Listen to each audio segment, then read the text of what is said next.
Hi, my name's Phil. I like talking about politics, and before the main event, which will be the press conferences from members of the EU, which is delayed because presumably Theresa May's speech was a lot longer than expected, I want to talk about something else to do with her speech last night, which I initially regarded as a non-event until I started to hear reports of what MPs were saying about this.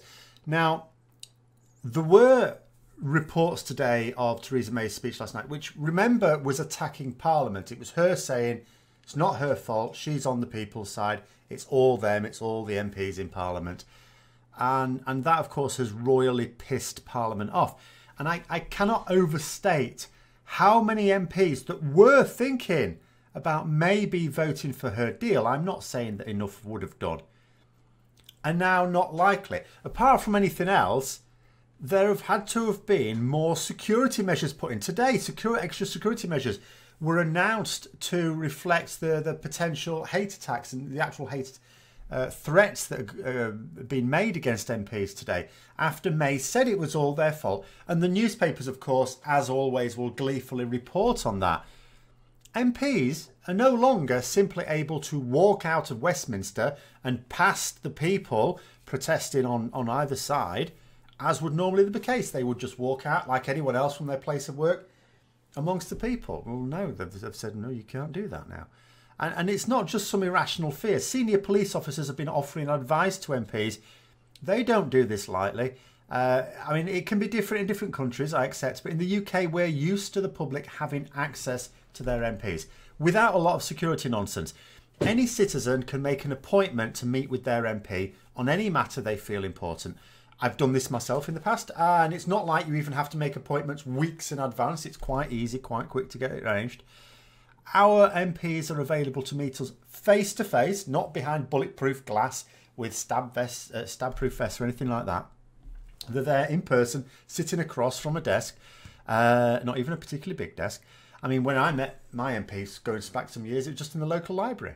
You know, we arranged that. They hold what are called surgeries, where you can come along and ask to speak to them on whatever matter, and if it's and they make notes, and you know, if it's something they feel they can help out by writing a letter to some relevant minister of state or something like that, and that's what they do.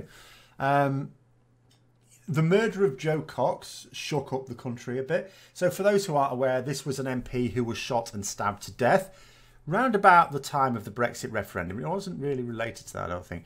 It was a hard right, white supremacist. But MP, even despite this, and this did shake up the political community, MPs don't want to cut themselves off from their constituents. Despite everything, MPs really do feel that they should be approachable to the members of the public, particularly their voting public in their constituency. Remember that when the referendum result was announced, hate crimes against ethnic minorities increased dramatically. This is because of a hate-filled campaign with a focus on xenophobia. The result allowed these racists to think that the majority of the country agreed with them, and so they felt free to carry out these disgusting attacks. Of course, it's not true. Most of the people who voted Leave are not racist.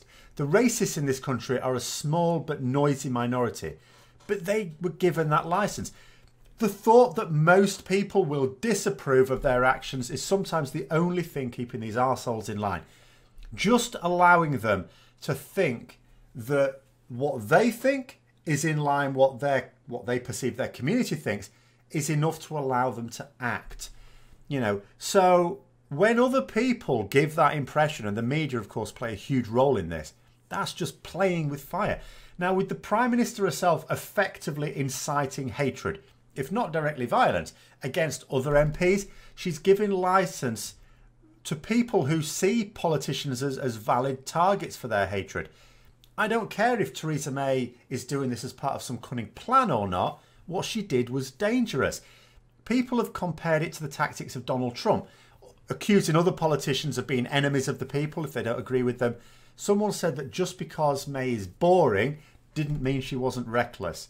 And it's true. Although she doesn't use such fiery rhetoric as Trump, it doesn't mean that she isn't basically doing the same sort of thing. Someone else was saying today, I saw in an interview, that Theresa May had tried a charm offensive, but she hasn't got the charm, so it was just offensive. And that's pretty much what it is. The country is already split over Brexit like you cannot imagine. There are very volatile pockets. So to even be party to any form of persuading the public that those representing them are actually not representing them but deceiving them in a very real way is exceedingly dangerous. But to do it with full malice aforethought is the most insane strategy. Coming from someone like the Prime Minister, you know, and I don't care for what end it's intended. If any harm comes to an MP in the coming weeks, Parliament should hold her personally responsible. Shouldn't just be the attacker that faces justice. She is our Prime Minister. She is in a position of authority and respect. And even though, quite frankly, it doesn't look like from the latest polls an awful lot of the country respect her, nonetheless, the perception can be that because she represents our country, she has the respect of a great deal of the country. So her saying something that in a nutter's mind is, oh, they're our enemy. What do we do with our enemies? Oh, we kill them. Or we attack them in some other way at least. And it's insane. It's absolutely insane. And just when I thought that her tactics couldn't get any more baffling. And then I'm sort of wondering to myself, because there was a huge delay yesterday, I'm still wondering about this. Why was her speech delayed by half an hour when she said nothing new? This is why people were thinking, oh, is she going to resign or something like that? Maybe people were trying to persuade her not to do it or something like that. Well, that would be a good reason for a delay of half an hour. People trying to persuade her not to do it. Maybe this was the reason people tried to persuade her not to do it. We probably won't find out for 30 years when the classified papers are released to the public. But that will be interesting reading. I would dearly love to know now, what was it that people were saying, you can't do this. This would be insane. Because we already knew from the day before when she and Andrea Leadsom and their papers attacked John Bercow for, you know, basically reading out precedent, not even his decision, just reading out precedent. And you saw all the haranguing of him by journalists, and in the background you could hear some woman shouting at him, traitor. And that's just on a low level. Imagine doing this for the whole Commons by the Prime Minister. Absolutely insane. Absolutely insane. But anyway, let me know what you'll think in the comments below. Hope you enjoyed the video. If you did, don't forget to click the like button, subscribe for further content.